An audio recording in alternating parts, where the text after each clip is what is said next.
Avis vascular centre మన దేశంలోనే the best varicose vein hospital. Welcome to crime diaries. ఈ వారం మన గెస్ట్ 2009 పోలీస్ ఆఫీసర్, పేరు అరుణ్ కుమార్, డిఎస్పీ భద్రాచలం. 2009లో పోలీస్ డిపార్ట్మెంట్ వచ్చిన అరుణ్ కుమార్ గారు ఎక్కువ శాతం ఇంటెలిజెన్స్లో పనిచేశారు. నక్సల్స్ మూమెంట్ పనిచేసిన ప్రాంతంలో ఎక్కువ కాలం ఇంటెలిజెన్స్ పనిచేశారంటే మీ అందరికీ అర్థమై ఉంటుంది. ఆయన ఇచ్చిన ఇన్పుట్సే ఈరోజు రాష్ట్రంలో, తెలంగాణలో మావోయిస్టులు లేని రాష్ట్రంగా నమోదైంది.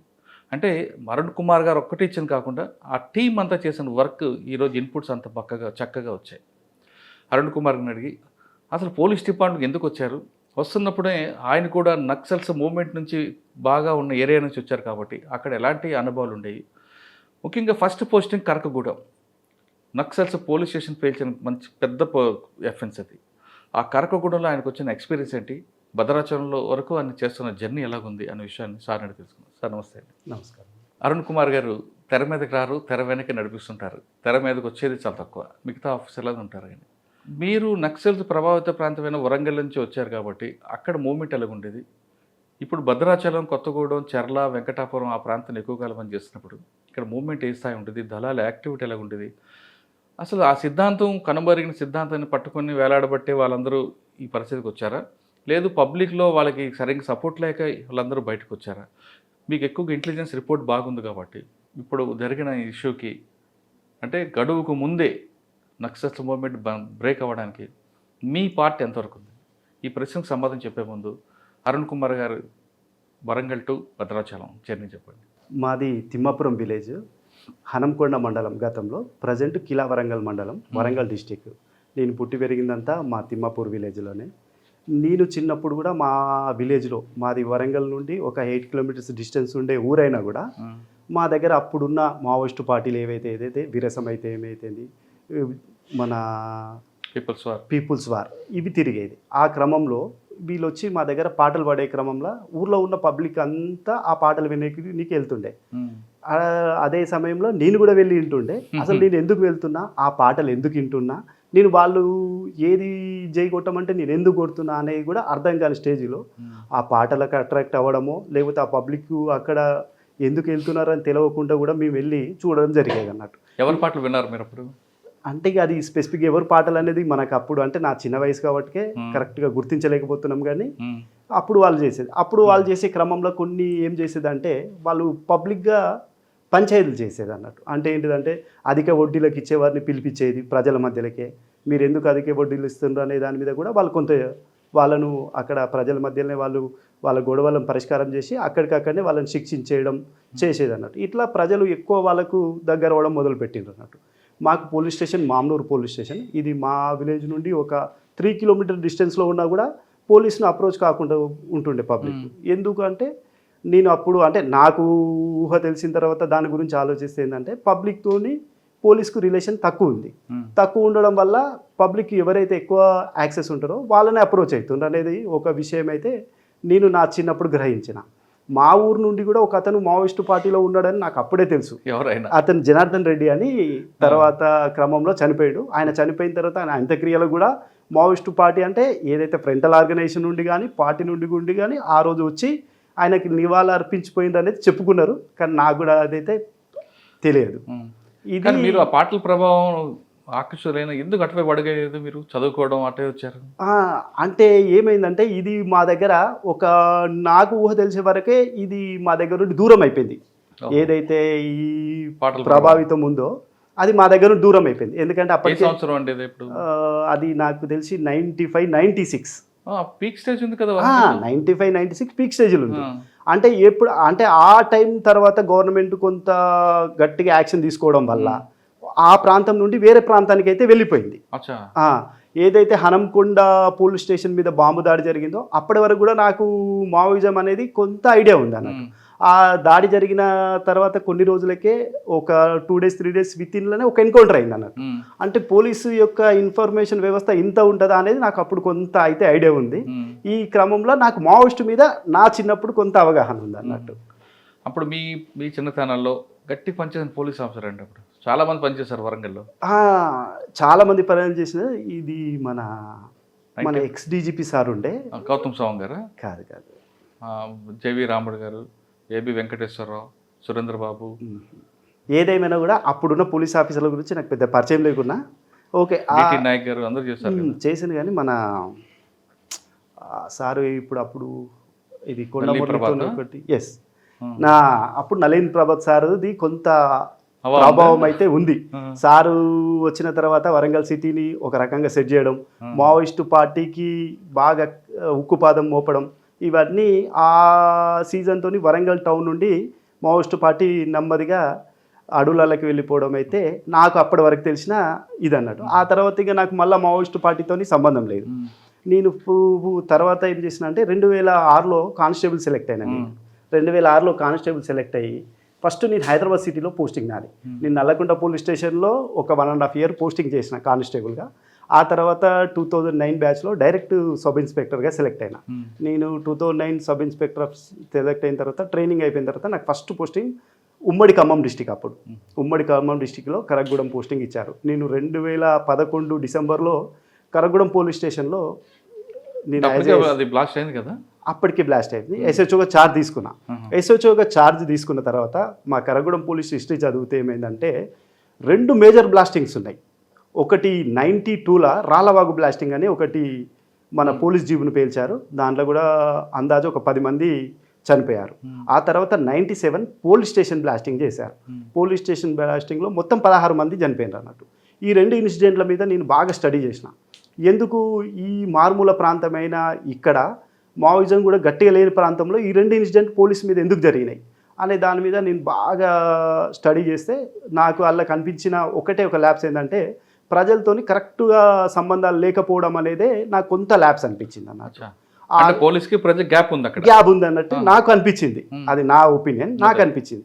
అనిపించిన తర్వాత మనం ఇప్పటి నుండి అయినా ప్రజలతోని కరెక్ట్గా మనం సంబంధాలు ఏర్పరిచి వాళ్ళకి ఏది అవసరమో దాని అవసరాన్ని తీర్చగలిగితే, వాళ్ళతోని నేను కరెక్ట్గా సంబంధం మెయింటైన్ చేయగలిగితే వాళ్ళు ఏదైనా నన్ను అప్రోచ్ అవుతారు అనేది నాకు ఒక ఐడియాకి వచ్చిందండి. ఐడియాకి వచ్చిన తర్వాత నెక్స్ట్ నేను అక్కడ పోలీస్ ఛార్జ్ తీసుకున్న తర్వాత ఇక ప్రారంభించిన ఎట్లా చేయాలి దీన్ని అనే ఒక ప్రణాళిక పైన ప్రతి ఊర్లో అందరితో మాట్లాడాలి. అంటే గ్యాప్ కనిపించి దాన్ని ఆరిజిన్కి వెళ్తారు, రూట్స్ కోసం వెళ్ళారు. ఎస్, ఆ గ్యాప్ను నేను ఫిలప్ చేయాలి. ఫిలప్ చేయగలిగితే మళ్ళీ ఇలాంటి సంఘటన మా ఏరియాలో జరగకుండా ఉంటుంది అనేది నాదొక కాన్సెప్ట్ వచ్చింది. కాన్సెప్ట్ వచ్చిన తర్వాత నేను ఆ క్రమంలో పోలీసింగ్ మొదలుపెట్టినాను. నేను మా కరగూడెంలో ఉన్న ప్రతి గూడెంకి వెళ్ళేది. ప్రతి గూడెం వెళ్ళి ప్రతి విలేజర్స్తోని డైరెక్ట్ ఇంటరాక్ట్ అయ్యేది. వాళ్ళకు కూడా అప్పటి వరకు కూడా అరే పోలీసు వచ్చి మనతో ఇట్లా మాట్లాడతారు అనే దాంట్లో నమ్మకపోతుండే కొంత టైం వరకు నన్ను. ఎందుకంటే అప్పటి వరకు పోలీసులు ఊర్లలోకి పోయి ప్రజలతోని ఇట్లా ప్రత్యక్షంగా మాట్లాడిన సందర్భాలు చాలా తక్కువ ఉండే ఆ టైంలో. ఎందుకంటే అప్పుడు మావోయిస్టు ప్రభావితం ఎక్కువ ఉండే. 2 పెద్ద ఇన్సిడెంట్లు జరిగినాయి. ఆ క్రమంలో అప్పుడున్న పోలీస్ ఆఫీసర్స్ కూడా మారుమూల ఊర్లోకి పోవడానికి కొద్దిగా ఇబ్బంది పడుతుండే. సార్ మీరు ఎందుకు సంఘటన జరిగింది మీద మీరు బాగా డెప్త్కి వెళ్ళారు కదా, కానీ కరకగూడెం పోలీస్ స్టేషన్కి బ్లాస్టింగ్కి కారణం ఏంటి? అదొక పెద్ద స్కెచ్ వేసి దాదాపు 45 రోజులు రెక్కీ చేసామని అంటుంటారు, అది వాస్తవేనా? అది కరెక్ట్ రక్కీ చేయడం వల్లనే ఆపరేషన్ వాళ్ళు కరెక్ట్గా సక్సెస్ చేసుకున్నారు అనేది మనకు అందరూ. కరకగూడెం పోలీస్ ఎందుకు వాళ్ళు సెలెక్ట్ చేసుకున్నారు? ఈ కరగూడెం పోలీస్ స్టేషన్ ఎందుకు సెలెక్ట్ చేసుకున్నారు అనేది ఇప్పటికీ ఒక క్వశ్చన్కి ఆన్సర్ లేదండి. అవునా? నేను అక్కడ ప్రజలు చాలా మందిని అడిగిన. ఇప్పుడు ఇంత ప్రభావితం ఉన్న చాలా ఏరియాలు ఉండగా కరగూడెం పోలీస్ స్టేషన్ ఎందుకు బ్లాస్ట్ అయింది అనే దాని మీద నేను అక్కడ ఉన్న ప్రజలు చాలా మంది అడిగిన. ఎవరు కూడా అసలు ఇక్కడ మాకు పోలీసుతో ఇబ్బంది లేదు, అయినా కూడా ఇది ఎందుకు కొట్టిండ్రు అనేది కూడా వాళ్ళకి ఈజీగా ఉందన్నా. ఇక వాళ్ళు ఒక దాడి చేయాలి అనే క్రమంలో ఈ దాడి రాష్ట్రం మొత్తం వాళ్ళ ఎఫెక్ట్ చూపెడుతుంది అనే సందర్భంలో వాళ్ళు దాడి చేసి ఉంటారు అనేది నా అభిప్రాయం. ఎందుకంటే నేను అక్కడ ప్రజలందరితో మాట్లాడినా. ఎవరైనా మనకు చెప్తుండే కదా, మాకు ఇట్లా పోలీసు వాళ్ళు అన్యాయం చేస్తే మేము వాళ్ళను అప్రోచ్ అయినాం, వాళ్ళు అందుకే ఈ రివెంజ్ తీర్చుకున్నారు అని చెప్పేటోళ్ళు. మనం చాలామంది అక్కడ ఉన్న సీనియర్స్ని అడిగినాము, అప్పుడున్న యూత్ని అడిగినాము, ఎవరికి కూడా దానికి సమాధానం లేదు. అంతేందుకంటే నేను కరగూడెం పోయిన తర్వాత విలేజ్లోకి పోతాం కదా, పోయిన తర్వాత మీరు ఎప్పుడన్నా మావోయిస్టు పార్టీలో ఎవరినైనా చూసినారా అంటే అసలు ఎవరు తెలియదు అనే ఒక సమాచారమే ఉంటుండే అక్కడ మాకు. ఎవరు తెలియదు, మూమెంటే లేదు, అక్కడ మూమెంటే లేదు అంటారు అన్నట్టు. అంటే ఈవెన్ మెయిన్ రోడ్ మీద విలేజ్లో అయినా ఇంటీరియర్ విలేజ్లో ఎవరిని అడిగినా కూడా మూమెంటే లేదు. అంటే మనకు తెలిసి కూడా అక్కడ వాళ్ళు ఏం ఆర్గనైజ్ చేయలేదు మూమెంట్. జస్ట్ అది షెల్టర్ ప్లేస్ లాగానే యూజ్ చేసుకున్నారు. కరగూడెం అనే పిఎస్ లిమిట్స్లో షెల్టర్గానే ఉండేది. వాళ్ళ ప్రజలతో కూడా ఎక్కువ అక్కడ కలవపోయేది, ఎక్కువ సంబంధాలు కూడా లేవు. అదే సందర్భంలో మనం ప్రజలను అడిగినా కూడా మరి మావోయిస్టు పార్టీ ఇంత 2 పెద్ద పెద్ద బ్లాస్టింగ్ చేసిండ్రు, అసలు ఇక్కడికి ఎవరు పార్టీ ఇంపార్టెంట్ మీకు ఎవరు ఉందనే కాన్సెప్ట్లో కూడా మనం బాగా ట్రై చేసినా కూడా అక్కడ ఎవరిని అడిగినా మేము ఇంతవరకు చూడలే అనే సమాధానమే మాకు వచ్చేది. అంటే ఆ చుట్టుపక్కల దళాలు ఉండేవండి అప్పట్లో, మనుగూరు, అప్పుడు ఏటూరు నాగారం. అప్పుడు ఏమైందంటే ఇప్పుడు తెలంగాణ స్టేట్ కమిటీ గతంలో డీకేజెడ్సీ అని ఉండేది.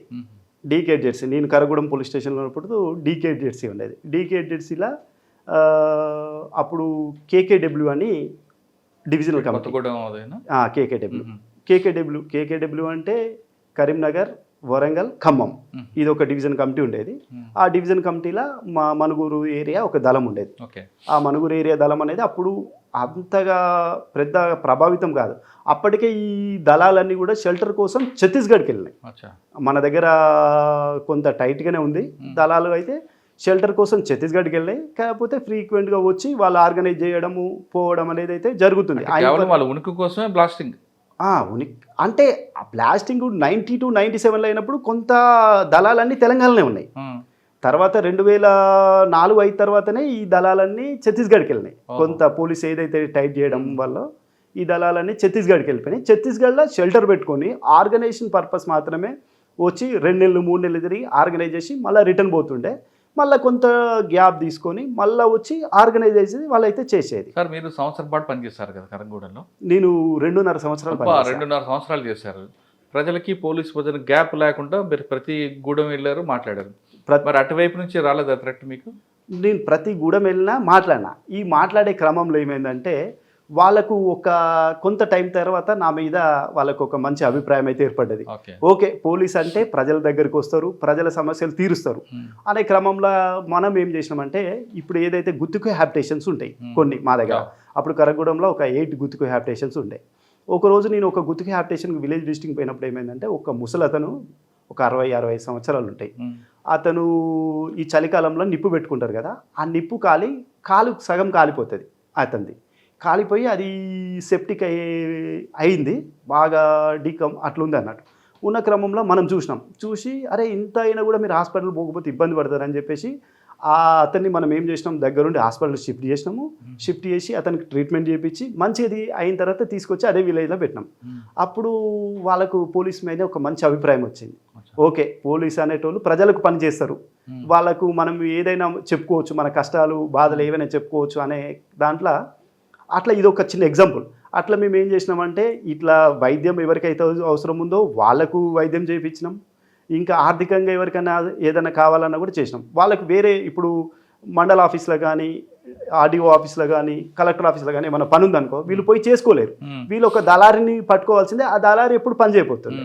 అట్లాంటి టైంలో మనం ఏం చేసినామంటే ఈ ఆఫీసులకు వీళ్ళని తోలే ముందు కన్సర్న్ ఆఫీసర్కు మనం ఫోన్ మాట్లాడి ఇట్లా మా దగ్గర నుండి ఒక కంప్లైంట్ వస్తుంది, మీరు కొద్దిగా వాళ్ళకి హెల్ప్ చేస్తే మా దగ్గర వీళ్ళు పోలీసుకు కొంత అనుకూలంగా పనిచేస్తారు అనే కాన్సెప్ట్లో మనం అన్ని గవర్నమెంట్ దగ్గరికి వీళ్ళు ఎవరు పోయినా కూడా మనం రికమెండ్ చేసేది, వాళ్ళకు పని జరిపించేది.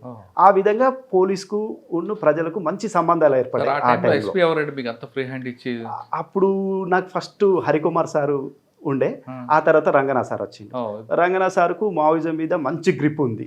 అతను సార్ వచ్చినాక మాకు ఫ్రీ హ్యాండ్ ఇచ్చాడు, మీరు ఎట్లా చేసినా నేను మీకు సపోర్ట్ చేస్తా, మాకు కావాల్సింది మావోయిస్టు రహిత పోలీస్ స్టేషన్గా నీ పోలీస్ స్టేషన్ ఉండాలనేది సార్ బాగా ఎంకరేజ్మెంట్ చేసింది మాకు. సార్ గైడెన్స్లో కూడా మేము బాగా పనిచేసినాం అప్పుడు. సరే, 2.5 సంవత్సరాల్లో మీకు ఇదొకటి గుర్తుంది, ఇంకేమైనా గుర్తున్నాయా అక్కడ? అంటే ఇప్పుడు ఈ 2.5 సంవత్సరాలలో మాకేమైందంటే ఇప్పుడు